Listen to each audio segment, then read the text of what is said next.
প্রিয় দর্শক, আজকের পুরো প্রতিবেদনটি দেখবেন। পুরোটা দেখার পরে তারপরে মন্তব্য জানাবেন। চলুন পুরোটাকে দেখে নিই। হাই রে হাই, কি কথা শুনলাম গো, কি কথা শুনলাম নাকি এইবারে ভোটে নাকি প্রতিটা ভোট কেন্দ্রে নাকি সিসিটিভি ক্যামেরা লাগানো হবে। হ্যাঁ, লাইভ চলবে, লাইভ সব উল্টা দেখা যাবে। কে ভোট দিতে ঢুকছে না ঢুকছে, তাইলে কি করে হয়? তাইলে কি করে? দেখো, সারা বছর না পড়া ছাত্রছাত্রী আমরা পরীক্ষার সময় ওই 7 দিন আগে ঘরে ঢুকে আছি, মানে এই লয় যে আমরা পড়াশোনা করছি, কচুপুর আমরা টুককুলি করি টুককুলি। তা তেমনি দিদি 5টা বছর ধরে কিছু না করলেও ভোটের আগে ওই যে একটু গ্রামের রাস্তাগুলো সিমেন্ট বালি দিয়ে ঘুরিয়ে দেয়, দিয়ে বলে এত টাকা রাস্তা করেছি। এই ভাঙা ফুটো ফাটা রাস্তাগুলাকে একটু পিচ ঢেলে দেয়, দিয়ে বলে এত টাকার হাই রোড করেছি। তারপরে হচ্ছে কি একটু টিন দিয়ে ঘিরে একটা স্কুল বানিয়ে দিলে, দিয়ে বলে আমরা এত স্কুল বানিয়েছি এত টাকার। তারপরে দুটো একটা ভাতা দিয়ে দেয়, দিয়ে বলে এত টাকা ভাতা দিয়েছি। ইমন করে তো দিদি চালাই গো বাপু। দেখো, মাস্টার মশাইরা সারা বছর পড়ি বুঝে যায় যে এই ছাত্র নিঘাত ফেল করবেই, কিন্তু শেষমেশ আমরাই পাস করে গেছি নাকের ডকা দিয়ে। কিন্তু কি করি, টুকুলিতে তো ধরতে পারে না কো স্যাররা। তা কিন্তু সেমনই তো সকলে আমরা কনফার্ম যে দিদি হেরে যাবে, কিন্তু হারে আর না কেন? কারণ ভোটের ওইখানে তো ছাপ্পা মারাটা হয়। কিন্তু এইবারে বলছে নাকি সিসিটিভি ক্যামেরা হবে। তাইলে কি করে হয়? ইমনটা করো না গো। দেখো, তোমরা যদি সিসিটিভি ক্যামেরা লাগাও তাইলে দিদি তো এবারে ভোটে জিততে পারবে না। আর দিদি যদি না জিতে তাইলে কি করবে? তাইলে কি করে হয়? দেখো, যাই করো আর নাই করো, সিসিটিভি ক্যামেরাটা বাপু লাগিও না গো। দিদিকে এইবারে জিততে দাও গো তোমরা। দিদি যদি না জেতে তাইলে দিদি ফেল করে যাবে। দিদি ফেল করে যাবে, এটা মেনেই লোব না। আমি বাংলার প্রত্যেক মাদেরকে, দিদিদেরকে, দাদাদেরকে বলবো, আমার কথাগুলো শুনুন। আপনারা যে গ্যাস বুকিং করছেন, গ্যাস বুকিং হচ্ছে না, গ্যাস পাচ্ছেন না, এর পুরো দোষ তৃণমূল কংগ্রেসের। পুরো দুর্নীতি তৃণমূল কংগ্রেস করছে। আর মোদিজিকে বদনাম করার জন্য আর বিজেপিকে পার্টিকে বদনাম করার জন্য এটা করেছে। কিভাবে করেছে আপনাকে আমি বুঝিয়ে বলছি, কথাটা শুনুন। আচ্ছা, আমরা জানি এই মুহূর্তে পৃথিবীতে একাধিক দেশের যুদ্ধ চলছে, আর আমাদের গ্যাস বা পেট্রোল ডিজেল আমরা বাইরের দেশ থেকে আমাদের সরকার আসে।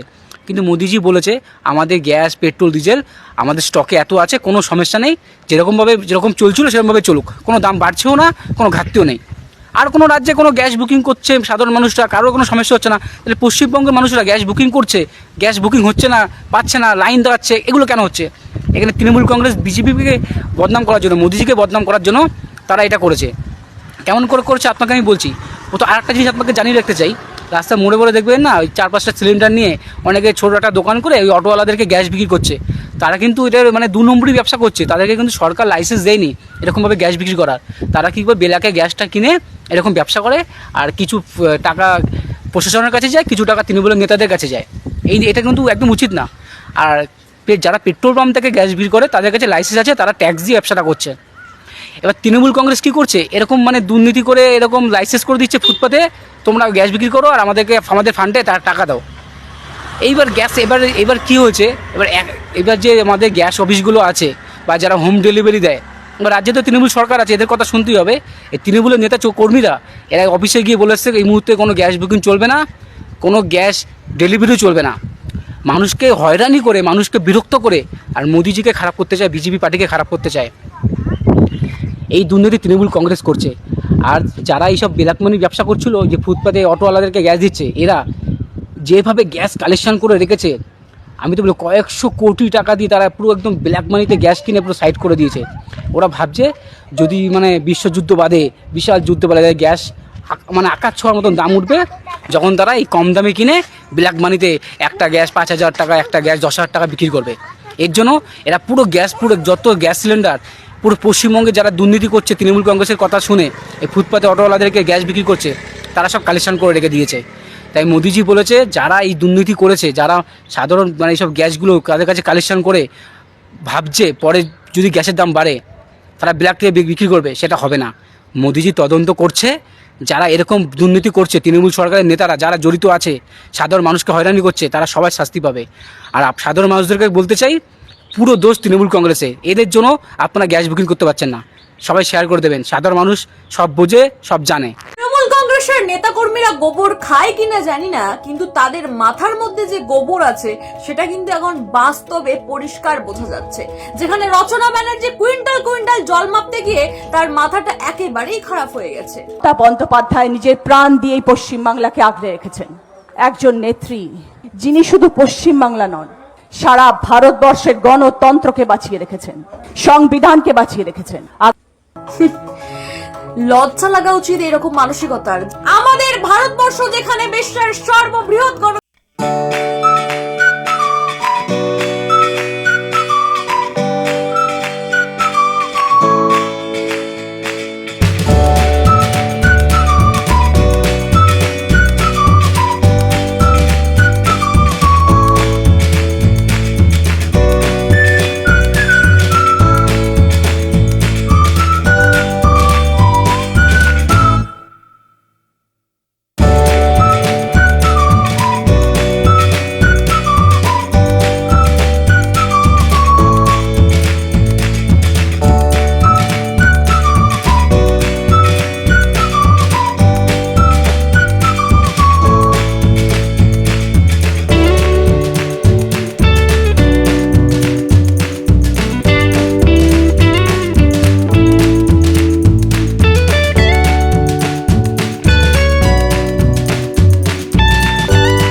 এরকম তৃণমূল কংগ্রেসের সাংসদকে।